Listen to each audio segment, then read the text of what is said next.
Unlock the power of a dedicated mobile presence and transform your Shopify store into an app that customers can access right from their fingertips. In today's mobile-first world, offering your customers a native app experience isn't just a luxury.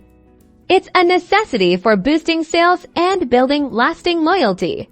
Here's how you can convert your existing Shopify store into a powerful mobile application step by step. First, we'll navigate to your Shopify admin to explore the available app building solutions. Many platforms offer user-friendly tools designed specifically for Shopify merchants without requiring any coding expertise. Choose a platform that resonates with your brand and familiarize yourself with their intuitive dashboard. You'll be able to upload your store's logo, define your brand colors, and select from pre-designed templates to give your app a professional look and feel that matches your website.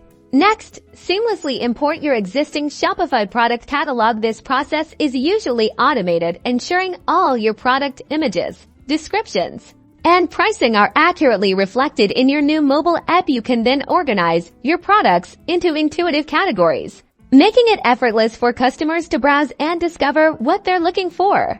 Now for the engagement magic: push notifications. This powerful feature allows you to directly connect with your customers, sending them timely updates about new arrivals, exclusive sales, abandoned cart reminders, and personalized offers that are sure to drive repeat purchases. The result: a streamlined shopping experience that's faster, more convenient, and more engaging for your customers than ever before, leading to improved brand visibility and a significant boost in sales and customer loyalty. Ready to take your Shopify store to the next level? Turn your website into a mobile app today and watch your business grow.